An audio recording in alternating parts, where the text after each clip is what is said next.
कश्मीरी सेब। प्रेमचंद।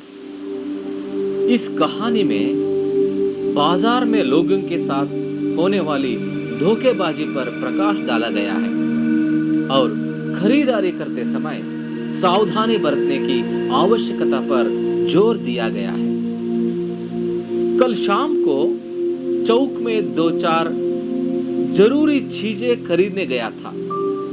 पंजाबी मेवा फरोशों की दुकानें रास्ते ही में पड़ती हैं। एक दुकान पर बहुत अच्छे रंगदार गुलाबी सेब सजे हुए नजर आए। जी ललचा उठा। आजकल शिक्षित समाज में विटामिन और प्रोटीन के शब्दों में विचार करने की प्रवृत्ति हो गई है। टमाटो को पहले कोई भी ना पूछता था, अब टमाटो भोजन का आवश्यक अंग बन गया है। गाजर भी पहले गरीबों के पेट भरने की चीज थी। अमीर लोग तो उसका हलवा ही खाते थे, मगर अब पता चला है कि गाजर में भी बहुत विटामिन है। इसलिए गाजर को भी मेजों पर स्थान मिलने लगा है। और सेब के विषय में तो यह कहा जाने लगा है कि एक सेब रोज खाइए तो आपको डॉक्टर की जरूरत ना रहेगी। डॉक्टर से बचने के लिए हम नीम कौड़ी तक खाने को तैयार हो सकते हैं।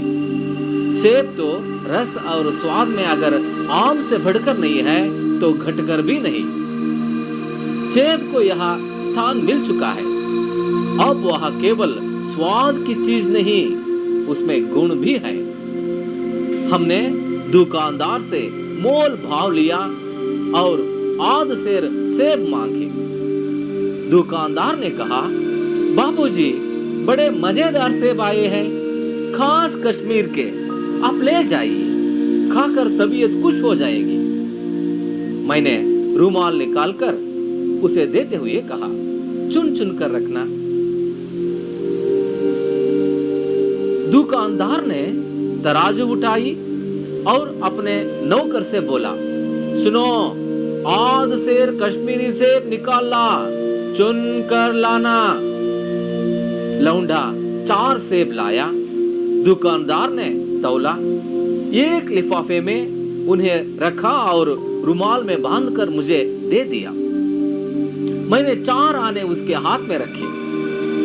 घर आकर लिफाफा ज्यों का त्यों रख दिया। रात को सेब या कोई दूसरा फल खाने का कायदा नहीं है। फल खाने का समय तो प्रातः काल है। आज सुबह मुंह हाथ धोकर जो नाश्ता करने के लिए एक सेब निकाला तो सड़ा हुआ था। 1 रुपए के आकार का छिलका गल गया था। समझा रात को दुकानदार ने देखा ना होगा, दूसरा निकाला, मगर यह आधा सड़ा हुआ था। अब संदेह हुआ दुकानदार ने मुझे धोखा तो नहीं दिया है।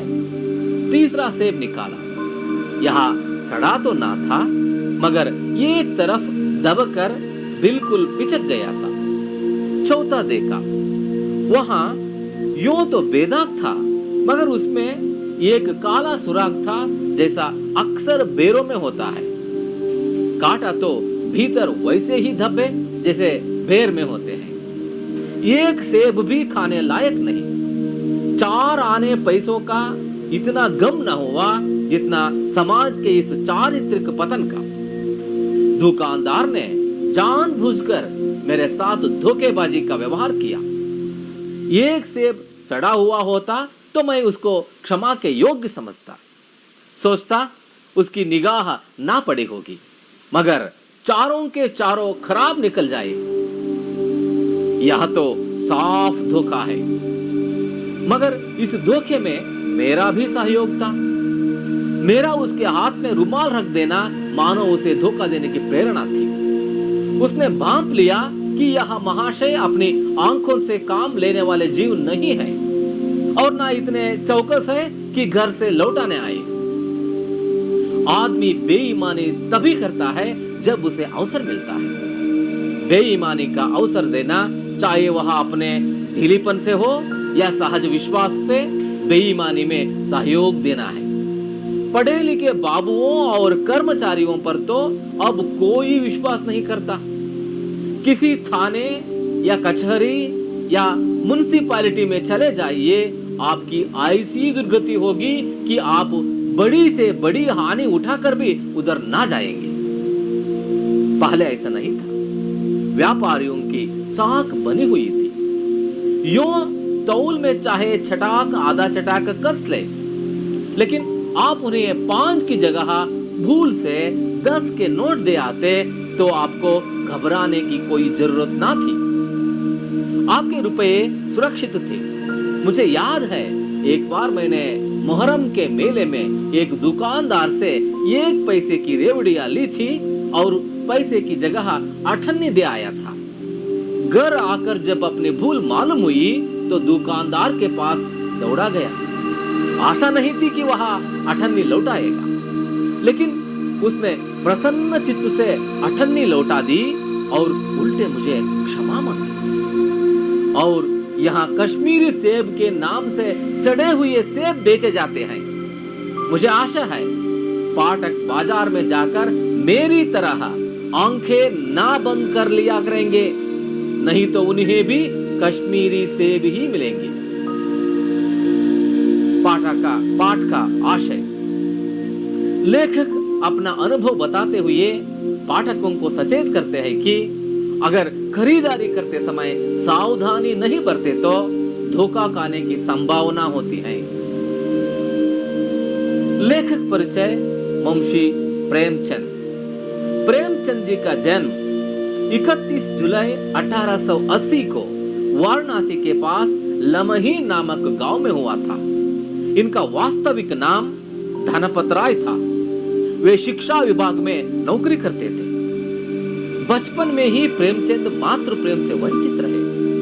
इनका जीवन गरीबी में ही गुजरा। वे मैट्रिक तक ही पढ़ पाए। वे यथार्थवादी कथाकार थे। इनकी प्रमुख रचनाएं गोदान, सेवा सदन, गबन, निर्मला, कर्मभूमि आदि इनके प्रमुख उपन्यास हैं। बड़े घर की बेटी, नमक का दरोगा, पंच परमेश्वर, पूस की रात आदि इनकी प्रसिद्ध कहानियां हैं। प्रेमचंद की कहानियां मानसरोवर नाम से संकलित है। शब्दार्थ। मेवा फरोश, मेवा या ताजे फल बेचने वाला, ताजा हಣ್ಣುಗಳನ್ನು ಮಾರಾಟ ಮಾಡುವವ। नजर, दृष्टि, निगाह, दिखाई देना, नोटा। नीम कौड़ी, नीम का फल, ಬೇವಿನ ಹಣ್ಣು, स्वाद, रुचि, रुचि। लौंडा, छोकरा, बालक, बालक। मोल भाव, मूल्य, कीमत, दाम, बेले।